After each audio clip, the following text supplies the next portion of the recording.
لي أمري واحلل عقدة من لساني يفقهوا قولي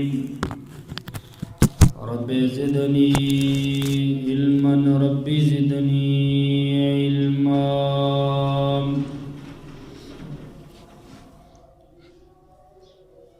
قال الله تبارك وتعالى في القرآن المجيد والفرقان الحميد: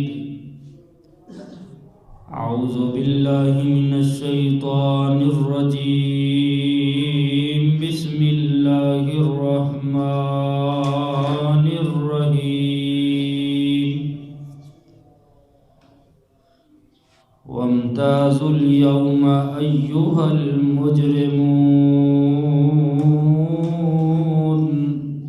ألم أعهد إليكم يا بني آدم لا تعبدوا الشيطان إنه لكم عدو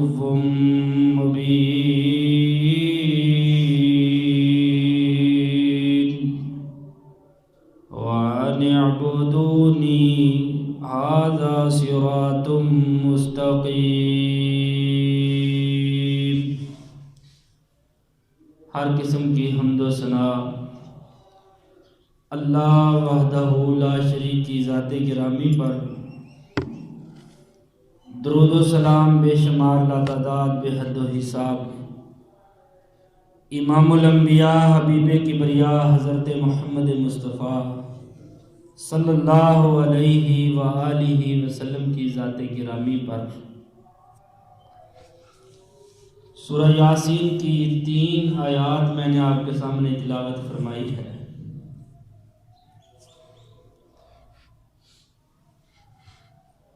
جس کے اندر اللہ رب العالمین فرماتے ہیں کہ کل قیامت والے دن سارے لوگ اکٹھے ہوں گے، جمع ہوں گے، جس کو میدان محشر کہتے ہیں. میدان کا معنی میدان، محشر کا معنی ہے اکٹھے ہونے کی جگہ.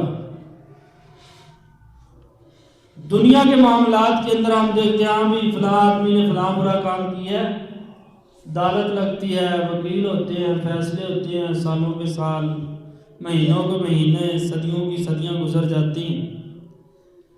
لیکن اللہ کی ذات کل قیامت کے دن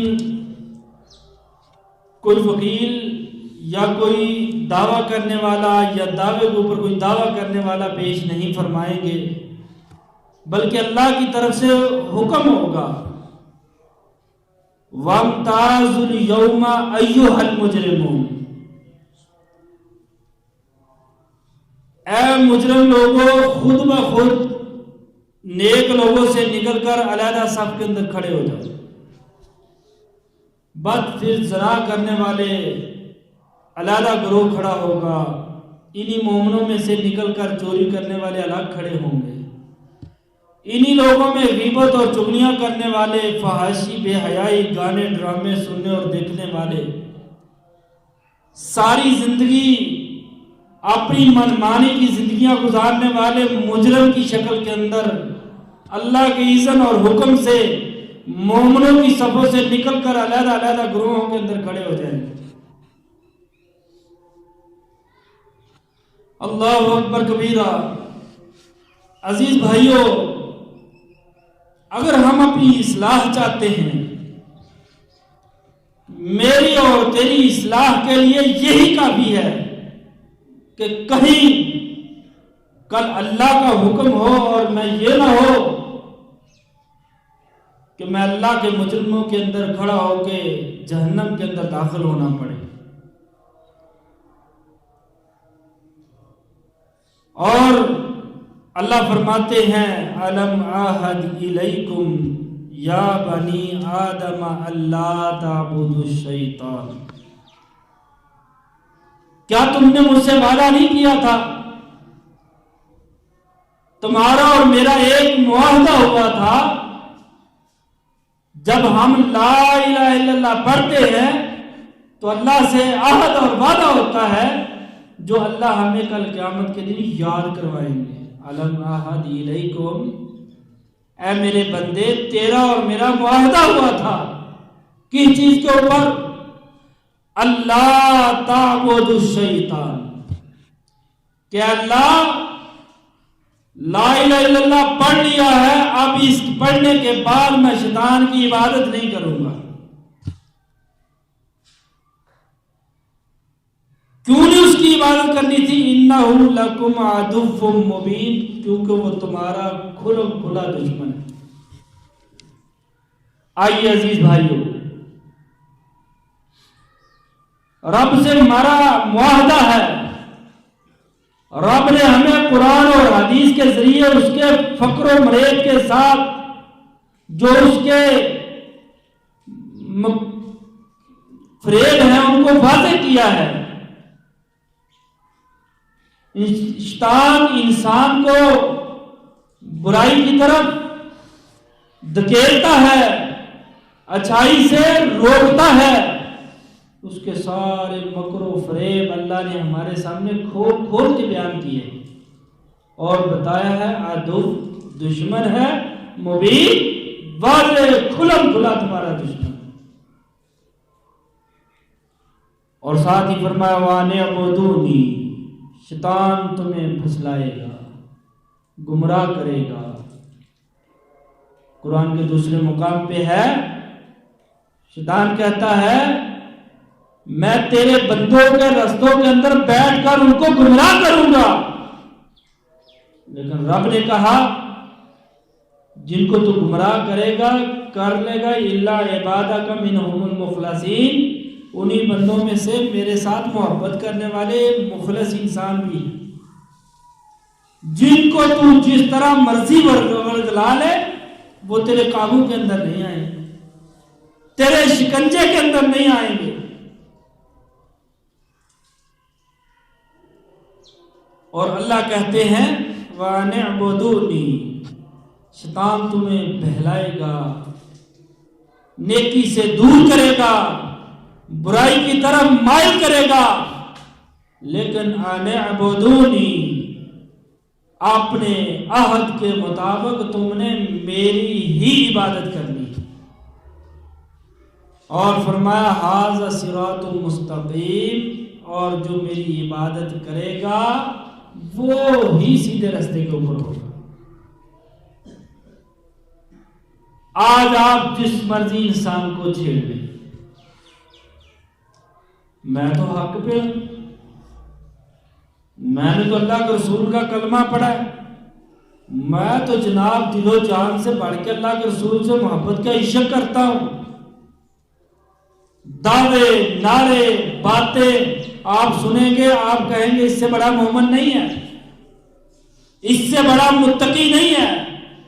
لیکن یاد رہے رسول اللہ صلی اللہ علیہ وسلم نے فرمایا جب صحابہ موجود تھے تو آقا علیہ الصلوۃ والسلام نے فرمایا ایک سیدھی لکیر کھینچ کر فرمایا ھذا صراطی مستقیم، یہ ہے رستہ مستقیم کا سیدھا جس کی طرف میں تمہیں بلا رہا ہوں، تمہیں سمجھا رہا ہوں. اور دائیں بائیں آپ علیہ السلام نے لکیریں کھینچی تو آقا علیہ السلام نے فرمایا ہے یہ بھی رستے، لیکن ان ہر رستوں کے اوپر شیطان بیٹھا ہے اور وہ تمہیں برائی کی طرف بلا رہا ہے، تمہیں نیکی سے دور کر رہا ہے. اور الاسلام یعلا ولا یعلا، اسلام سارے ادیان کے اوپر غالب ہے لیکن مغلوب نہیں.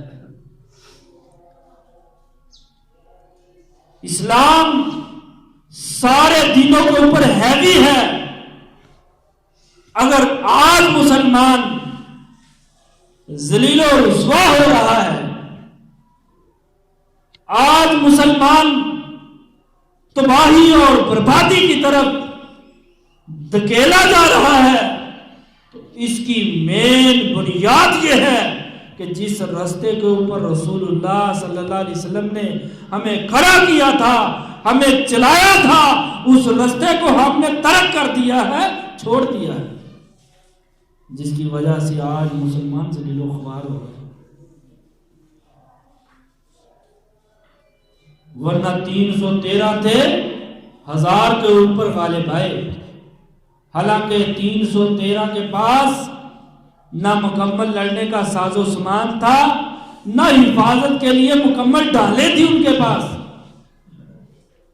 لیکن جدھر پلٹتے تھے کافروں کے ڈھیر لگا دیتے تھے۔ خالد بن ولید رضی اللہ تعالیٰ کے بارے میں آتا ہے کہ مرتے دم تک اپنے عسکری دستے کی قیادت کرتے رہے۔ جس مرحلے کے لیے، جس میدان کے لیے خالد بن ولید نکلے، شکست نہیں بلکہ فتح کر کے واپس پلٹے۔ زندگی کے اندر کتنے مقامات پر رسول اللہ صلی اللہ علیہ وسلم نے، اور خالد بن ولید رضی اللہ تعالیٰ عنہ کے بارے میں یہ تاریخ نے رقم کیا ہے کہ کوئی جمعے سے لے کر دوسرے جمعے تک ایسا جمعہ نہیں جس کے اندر کوئی شہر یا علاقہ فتح نہیں کرتے تھے۔ زندگی کے جتنے ہفتے تھے، سارے ہفتوں کے اندر کوئی نہ کوئی علاقہ یا شہر اللہ کے فضل سے فتح کر کے واپس پلٹتے تھے۔ کیوں؟ ان کے پاس ایٹمی طاقت تھی۔ یہ نئی ٹیکنالوجی کے بم اور دھماکے تھے نہیں، وہ اس راستے کے اوپر تھے جس راستے کے اوپر ان کو رسول اللہ صلی اللہ علیہ وسلم نے لگایا تھا۔ آج ہماری پستی، ذلت و رسوائی کا سبب یہ ہے کہ رسول اللہ صلی اللہ علیہ وسلم نے فرمایا تھا ھذا صراطی مستقیما، یہ ہے سیدھا رستہ، جو اس کے اوپر رہے گا درست رہے گا اور جنت کے اندر جائے گا۔ آئیے عزیز بھائیو، رسول اللہ صلی اللہ علیہ وسلم نے ہماری ہر معاملے کے اوپر رہنمائی فرمائی۔ آقا علیہ الصلوۃ والسلام نے فرمایا قل ھذہ سبیلی ادعو الی اللہ علی بصیرۃ، یاد رکھو جس راستے کی طرف محمد مصطفیٰ علیہ السلام تمہیں بلا رہے ہیں، مکمل فہم اور بصیرت کے ساتھ بلا رہے ہیں۔ اللہ کے رسول نے فرمایا میں فہم بصیرت کے ساتھ تمہیں ایسے راستے کی طرف لے کر آ رہا ہوں، انا ومن اتبعنی، جو میری پیروی کرے گا، وسبحان اللہ وما انا من المشرکین، وہ عقیدہ توحید کے اوپر رہے گا، شرک کے اوپر نہیں جائے گا۔ اور نبی صلی اللہ علیہ وسلم نے فرمایا وَإِنِّي خَلَقْتُ عِبَادِي حُنَفَاءَ، اللہ نے سب بندوں کو برابر بنایا ہے، لیکن جو لوگ اللہ کے رسول کے راستے سے ہٹ گئے فَأَجْلَتَهُمْ عَنْ دِينِهِمْ، تو شیطان نے ان کو ان کے دین سے دور کر دیا۔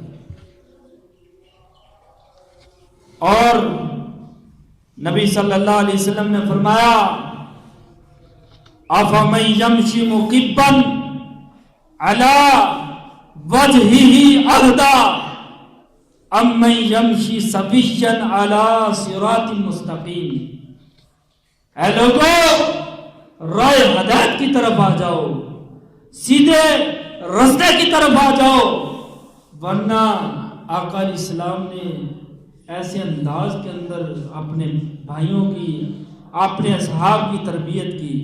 فرمایا تمہیں پاؤں کے اوپر چلتا ہوا انسان اچھا لگتا ہے یا اپنے منہ کے بل چلتا ہوا اچھا لگتا ہے؟ تو یہی جواب آیا کہ جو سیدھے پاؤں درست چل رہا ہے وہ صحیح لگتا ہے، خوبصورت لگتا ہے، اگر کوئی الٹے منہ چلتا ہے، اونھے منہ چلتا ہے تو وہ مجرم ثابت ہوتا ہے اور اس کے چلنے کے اندر کوئی خوبصورتی نہیں آتی۔ فرمایا اسی طرح جو ہدایت کے اوپر چلتا ہے وہ کل قیامت کے دن اللہ کے سامنے سیدھا چلتا ہوا پیش ہوگا، اور جس نے رائے ہدایت کو، رسول اللہ صلی اللہ علیہ وسلم کے راستے کو چھوڑ کر اپنی من مرضی کا راستہ اختیار کیا، وہ کل قیامت کے دن آئے گا تو اونھے منہ، الٹے منہ چل کر آئے گا۔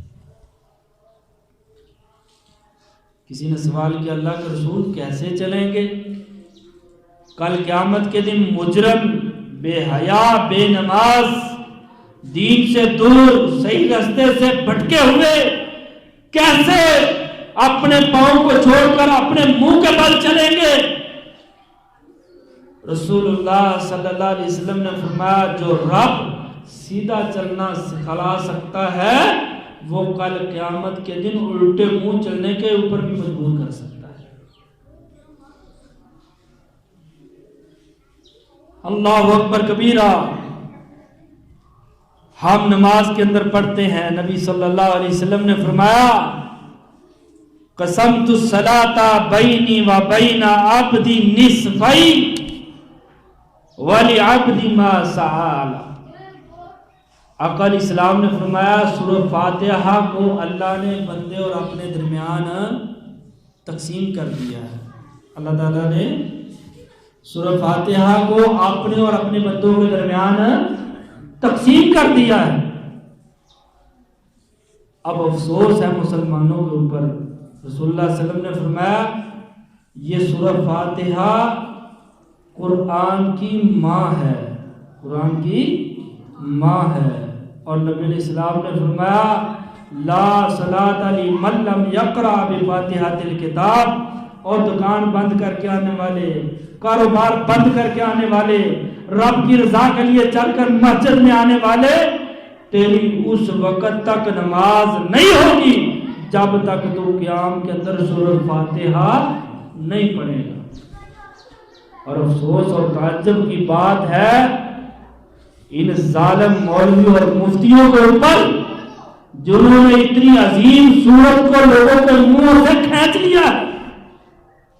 کیا بس جی امام کی قرات ہی مقتدی کی قرات ہے، امام صاحب پڑھیں گے مقتدی نہیں پڑھیں گے؟ اللہ اکبر کبیرہ۔ اللہ کہتا ہے قسمت بین عبدی، سورہ فاتحہ کو میں نے اپنے اور اپنے بندے کے درمیان تقسیم کر لیا ہے۔ یہ آج کا جاہل مولوی اور مفتی کہتا ہے امام پڑھے گا وہ مقتدیوں کے لیے کافی ہے۔ تو اگر امام کی نماز مقتدیوں کے اوپر کفایت کرتی ہے تو پھر مسجد میں آنے کی کون سی ضرورت؟ مولوی تو پہلے بھی پڑھ رہے۔ پھر ابو بکر، عمر، عثمان و علی اصحاب رسول اپنے کاروبار چھوڑ کر مسجد نبوی کے اندر کیوں جمع ہوتے تھے؟ امام کا ثواب الگ ہے، مقتدی کا ثواب الگ ہے۔ چاہے آپ اکیلے ہیں چاہے آپ جماعت کے ساتھ ہیں، جس وقت تک آپ رکعت کے اندر سورہ فاتحہ نہیں پڑھیں گے، صحیح البخاری اٹھائیے، آپ کی نماز ہی نامکمل ہے۔ بلکہ صحیح مسلم کے اندر روایت ہے، فرمایا جس نے سورہ فاتحہ نہ پڑھی فَهِيَ خِدَاج فَهِيَ خِدَاج فَهِيَ خِدَاج، نبی علیہ السلام نے 3 مرتبہ فرمایا اس کی نماز ناقص ہے، ناقص ہے، نامکمل ہے۔ جس نے سورۃ الفاتحہ کو نہ پڑھا، کیا پڑھتا ہے انسان؟ الحمدللہ رب العالمین، اللہ تیری تعریف ہے، الرحمن الرحیم، اللہ تو بڑا مہربان نہایت رحم کرنے والا ہے، مالک یوم الدین، تو ہی اکیلا بادشاہ ہے، ساری دنیا کی سلطنت بادشاہت کبریائی تیرے ہاتھ کے اندر ہے، ایاک نعبد و ایاک نستعین، عبادت بھی تیری ہے، مدد بھی تجھ سے مانگتا، جو بھی تیرے سامنے رہا ہو دنیا کے کسی موڑ کے اوپر مدد کی طلب پڑے گی، مدد کی ضرورت پڑے گی، تو اللہ صرف اور صرف تیرا ہی دروازہ کھٹکایا جائے.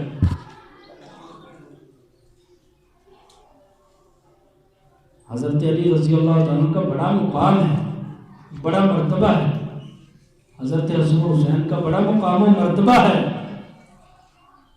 اصحاب رسول کا بڑا مقام ہے. لیکن مدد صرف اس سے مانگی جائے گی جس سے رسول ہاشمی نے مانگی, جس سے علی المرتضیٰ نے مانگی, جس سے حسن و حسین نے مانگی. اس کو رب کہتے ہیں, اس لفظ کو یا اللہ مدد کہتے ہیں. صرف یہ تو تھا اللہ کے لیے. اللہ نے کہا نا میرے اور بندے کے درمیان میں نے سورہ فاتحہ کو تقسیم کر دیا. آگے اللہ کہتے چل پھر تو مانگتا جا, میں تمہیں عطا کرتا جا. اہدنا الصراط المستقیم. اللہ کی اجازت کے بعد سب سے پہلا اللہ سے سوال کیا کرتا ہے انسان؟ اللہ کی تعریف ہو گئی, اللہ نے کہا اب تو مانگ, میں تمہیں عطا کروں گا. کیا مانگتا ہے؟ اہدنا الصراط المستقیم. اللہ دکھا ہم کو رستہ سیدھا. راستہ کون سا؟ صراط الذین انعمت علیہم, ان کا راستہ جن کے اوپر تم نے انعام کیا. کن کے اوپر انعام کیا؟ ابو بکر کو صدیق بنا دیا, عمر کو فاروق بنا دیا, عثمان کو غنی بنا دیا, علی کو شیر خدا بنا دیا. یہ کس نے لقب دیے؟ اللہ نے, رسول اللہ صلی اللہ علیہ وسلم نے. تو کیا یہ ان کو انعام ملے کہ ابو بکر تو سچ بولتا ہے, اس کے بعد تیرے نام کے ساتھ صدیق لگایا جائے گا. علی رضی اللہ تعالی عنہ تو کافروں کو بچھاڑتا ہے, تجھے رب کا شیر کہا جائے گا. کس نے انعام دیے؟ اللہ تعالی, رسول اللہ صلی اللہ علیہ وسلم. تو کیا پتا چلا کہ اللہ ان کے رستے کے اوپر چلا جن کے اوپر تیرا انعام ہوا. اب ہم اللہ کو چھوڑ دیں, رسول اللہ صلی اللہ علیہ وسلم کی بات کو چھوڑ دیں, خلفائے راشدین کی بات کو چھوڑ دیں, عشرہ مبشرہ کو چھوڑ دیں, 1,25,000 صحابہ کو چھوڑ دیں, اس کے بعد آنے والے تابعین کو چھوڑ دیں, اور ان کے بعد آنے والے امام ابو حنیفہ کے رحم و کرم کے اوپر اپنا دین چھوڑ دیں. ہم سے بڑا جاہل ہو سکتا ہے؟ ہاں, امام ابو حنیفہ کی عزت کرنا یہ ہمارا فرض ہے. انہوں نے دین کے اوپر کام کیا, ہم عزت کرتے ہیں. لیکن رسول اللہ صلی اللہ علیہ وسلم کی بات کے اوپر تو ابو بکر کی بات نہیں چل سکتی, عثمان کی بات نہیں چل سکتی, امام ابو حنیفہ کی بات کیسے چل سکتی؟ اگر سیدھا رستہ لینا ہے پھر قرآن حدیث سے ملے گا. نبی علیہ السلام سے 700-800 سال بعد آنے والے بندے سے نہیں ملے گا. سیدھا رستہ ھذا صراطی مستقیما, نبی علیہ السلام نے فرمایا کہ یہ میرا سیدھا رستہ ہے جس کے اوپر میں تمہیں بلا رہا ہوں, اور وہ سیدھا رستہ قرآن اور حدیث ہے. جو قرآن اور حدیث کے اوپر نہیں چلے گا, نبی علیہ السلام نے فرمایا کل قیامت کا دن ہوگا, الٹے منہ کر کے ان کو رب کے سامنے پیش کیا جائے گا, اور رب کہے گا یا ایھا المجرمون, اے میرے رستے سے ہٹ کر چلنے والوں, آج میرے مومنوں سے الگ ہو جاؤ, تمہارا ٹھکانہ اور ہے, میرے مومنوں کا ٹھکانہ اور ہے. اللہ اکبر کبیرہ. عزیز بھائیو, اللہ نے بیشتر انبیاء اس دنیا کے اندر مبعوث فرمائے. عیسیٰ علیہ السلام بھی آئے, موسیٰ علیہ السلام بھی آئے, ایک لمبی فہرست انبیاء اس دنیا کے اندر آئی. ہمارے پیغمبر مصطفیٰ بھی آئے, لیکن رب نے قانون اور ضابطہ سمجھا دیا. فرمایا پیغمبر ان لوگوں کو کہہ دو کہ میری شان کے اندر اتنا غلو نہ کرنا جس طرح عیسائیوں نے غلو کیا, جس طرح یہود و نصارہ نے کیا. اللہ کے رسول ان کا غلو کیا ہے؟ فرمایا انہوں نے عیسیٰ علیہ السلام کو اتنا بڑھایا کہ کہا یہ اللہ کا بیٹا ہے. اب کئی بھائیوں سے یہ سوال ہوتا ہے نا یار یہ دین کے اندر نبی علیہ السلام کی محبت کے اندر کر رہے ہیں. اور بھائیوں نبی کی محبت کے اندر صحابہ نے آ کے کہا اللہ کے رسول کافروں کے نوکر ان کو سجدہ کرتے ہیں تو آپ تو بادشاہوں کے بادشاہ ہیں, ہم زیادہ حق رکھتے ہیں کہ آپ کو سجدہ کریں, آپ کے سامنے جھکیں. اچھا سجدے کا میں نہیں جھکنا ہے, آپ صحابہ نے یہ نہیں کہا تھا کہ اللہ کے رسول ہم آپ کے سامنے پڑھیں گے سبحان ربی الاعلی, نہیں کہا تھا ہم بھی جھک کے سلام کریں. آپ نے فرمایا نہیں, اگر جھکنا جائز ہوتا تو میں عورت کو حکم کرتا وہ اپنے خامد کے سامنے جھکتی, سجدہ کرتی, عزت کرتی. لیکن میرے دین کے اندر, میرے اسلام کے اندر اللہ کے علاوہ کسی اور کے سامنے جھکنا جائز نہیں. کتنا اللہ کے رسول نے احتیاط دیا اسلام میں, اور فرمایا اے میرے صحابہ تم نے میری شان کے اندر اتنا غلو نہیں کرنا, اتنا نہیں آگے بڑھ جانا جس طرح عیسائی پڑھے انہوں نے عیسیٰ علیہ السلام کو اللہ کا بیٹا کہہ دیا. وعزیر ابن اللہ, یہودی اٹھے انہوں نے کہا ہمارا نبی عزیر اللہ کا بیٹا ہے.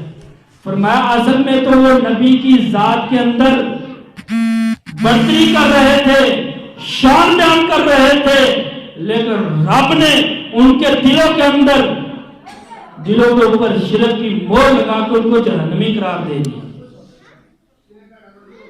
کیا پتا چلا ہر شخص کی شان اتنی ہے جتنی اللہ اور اس کے رسول نے بیان کی ہے. اس سے بڑھیں گے تو پھر ضلالت ہے, گمراہی ہے. آج مسلمانوں سے تھوڑی سی اس موضوع پہ بات ہو کر یہ تو اللہ کے نبی کو مانتے ہی نہیں, گستاخ. حالانکہ والدہ یالدو کا معنی ہے ایک چیز کا دوسری چیز سے نکلنا. ولد یلد اس کا معنی ہے ایک چیز کا دوسری چیز سے نکلنا. بیٹے کو بیٹا اپنے والد کو والد کیوں کہتا ہے؟ کیونکہ والدہ یالدو کا معنی ہے نکلنا, یہ اپنے ماں اور باپ سے نکلا ہے. اور اللہ نے کیا ضابطہ سمجھایا, لم یلد ولم یولد, نہ اللہ کسی سے نکلا ہے نہ اللہ سے کوئی نکلا ہے. اب اللہ کے رسول علیہ السلام نور ہے, ہدایت ہے, روشنی ہے, منبع ہدایت ہے. لیکن اب ہم کہیں کہ اللہ کے نور سے نکلے ہوئے نور ہے تو یہ تو پھر لم یلد ولم یولد کا انکار ہے. اللہ کے رسول نور ہے, ہدایت ہے, روشنی ہے, منبع ہدایت ہے, لیکن اللہ کے نور سے نکلے ہوئے نور نہیں. اللہ نے اپنی طرف سے ان کو ایک نور اور ہدایت اور روشنی بنا کے نازل فرمایا, لیکن اللہ کے جسم سے نکلے ہوئے نہیں. اگر اللہ سے نکلنے کا کوئی ثبوت ہوتا تو حضرت عیسیٰ علیہ السلام کو ماننے والوں نے جب کہا کہ عیسیٰ اللہ کا بیٹا ہے تو رب نے قرآن میں کیا کہا, کل ہم پوچھیں گے عیسیٰ تو نے اپنے ماننے والوں کو کہا تھا کہ میں اللہ کا بیٹا ہوں. فرمایا کل پھر عیسیٰ علیہ السلام کہیں گے اللہ ان کو پکڑ لو, نہ میرا یہ عقیدہ تھا نہ میری ماں کا یہ عقیدہ تھا.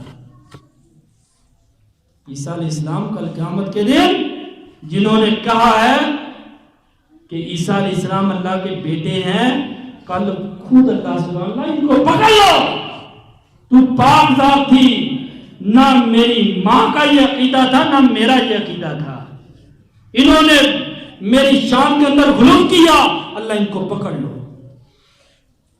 اس لیے عزیز بھائیو ہم اپنی اصلاح کریں, رسول اللہ صلی اللہ علیہ وسلم کا ادب و احترام, ان کے اوپر ایمان, ان سے محبت ایمان کا تقاضا ہے. اس سے بڑی شان کیا ہے کہ ہم کہیں سب سے بڑا اللہ ہے, اس کے بعد اگر کوئی ہستی اور ذات ہے تو رسول اللہ صلی اللہ علیہ وسلم کی ذات ہے. کو کہتا ہے جی یہ وہابی تو نبی علیہ السلام کو بڑے بھائی اتنا سمجھتے, اس کا ایمان سے کیا تعلق, جو رسول اللہ صلی اللہ علیہ وسلم کو ایک سادہ سے بڑے بھائی سے ملا دے. یہ صرف منہ کی باتیں ہیں. اللہ کے بعد اگر کسی ذات کا مقام و مرتبہ ہے تو وہ رسول اللہ صلی اللہ علیہ وسلم کا ذات. اور 25 دسمبر آ رہی ہے. کئی بھائیوں کے دوست ہیں کرسچن عیسائی, وہ ان کو کیک کھلاتے ہیں. ان کو تو نہیں جی, یہ بھی ہمارے اہل کتاب ہیں. بھائیوں, اس کیک کے پیچھے عقیدہ اور ہے. عقیدہ یہ ہے کہ 25 دسمبر کو رب نے بیٹا دیا, نعوذ باللہ من ذالک. اور یہ عقیدہ کفریہ ہے, شرکیہ ہے. اور آپ اس عقیدے کے اوپر اس بندے کی مٹھائی کھا رہے ہیں, کیک کھا رہے ہیں, آپ اس کے اندر شریک ہو رہے ہیں. انکار کریں. کوئی کیک پیش کرتا اس کو سمجھائیں کہ رب تن تنہا ہے, تن تنہا رہے گا. یہ ہمارا عقیدہ نظریہ ہے. رب اکیلا ہے, اس کی کوئی اولاد نہیں, اس کی کوئی بیوی نہیں. لہذا اپنے کیک کو لے جاؤ, ہم نہیں کھا سکتے. یہ نہیں لے کے رکھ لو, بعد کے اندر پھینک دو, یہ بچوں کو دو دے. یہ عقیدہ نہیں ہے. پیغام پہنچاؤ ان تک اور اپنی بھی اصلاح کرو. ہم نے تو اب رسول اللہ صلی اللہ علیہ وسلم کی ولادت پہ کیک کاٹنے شروع کیے ہیں. اصل عقیدہ تو یہ عیسائیوں کا ہے. عیسائیوں نے سب سے پہلے اپنے نبی کی پیدائش کا دن مقرر کیا, اور اس دن کو حالانکہ وہ دن سب سے چھوٹا ہے, اور اس دن کو بڑا کہا, اللہ کا بیٹا کہا, اور ان کی ولادت کے اوپر کیک کاٹا. تو ہم بھی ان کے پیچھے چل پڑے. ہم اتنا آگے بڑھ گئے. وہ تو اکیلا کیک کاٹتے تھے, ہم نے اوپر کلمے لگا دیے, بیت اللہ بنا دیا, اور پھر چھریوں سے اس کو کاٹ دیا. اللہ ہمارے حال کے اوپر رحم فرما دے. اور نبی علیہ السلام نے فرمایا مجھے ڈر ہے کہ کہیں تم یہود و نصارہ کی اتنی پیروی نہ کرنے لگ جاؤ کہ اگر وہ ایک سوراخ کے اندر داخل ہو تو تم بھی ان کے اندر جا گھسو. اور نبی علیہ السلام نے ایک روزہ رکھا تھا. جب پتہ لگا, نبی علیہ السلام کو پتہ چلا کہ یہ روزے جس دن میں روزہ رکھا ہے, اس دن یہود و نصارہ نے رکھا, عیسائیوں نے رکھا ہوا ہے. آپ علیہ السلام نے فرمایا آئندہ میں اگر زندہ رہا تو میں جس دن انہوں نے روزہ رکھا میں اس دن نہیں رکھوں گا, جب رکھا تو اس کے ساتھ ایک اور رکھوں گا تاکہ ان کے ساتھ میری مخالفت ہو جائے. حالانکہ روزہ نیکی ہے نا, کہ نہیں نیکی ہے نا. نبی علیہ السلام نے میں آئندہ زندہ رہا تو میں ان کی مخالفت کروں گا. میں روزہ 10ویں کا رکھا ہے, ساتھ 9ویں کا بھی رکھوں گا. بعض مفسرین نے یہ بھی کہا ہے کہ نبی علیہ السلام نے فرمایا کہ آئندہ میں صرف 9ویں کا رکھوں گا, یعنی کہ یہود و نصارہ کی مخالفت کروں گا. تو آئیے ہم کی اصلاح کریں. اللہ رب العالمین ہمیں دین کے مطابق زندگی گزارنے کی توفیق دے. صراط مستقیم والا رستہ صرف نبی علیہ السلام کا رستہ ہے. اللہ اس رستے کے اوپر چلنے کی توفیق عطا فرمائے. وآخر دعوانا الحمدللہ رب العالمین.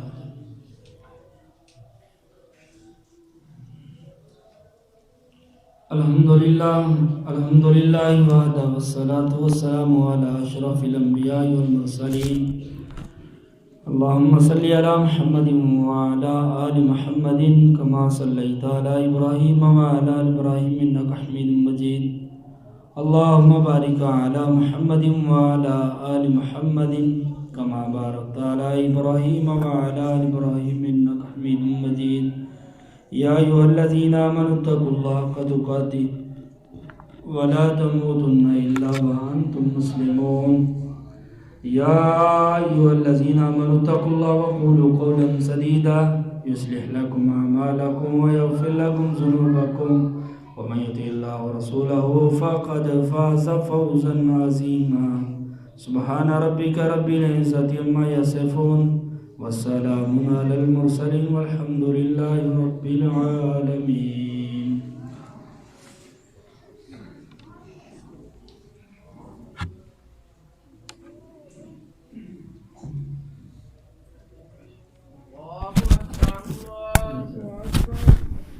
أشهد أن لا إله إلا الله أشهد أن محمد رسول الله حي على الصلاة حي على الفلاح قد قامت الصلاة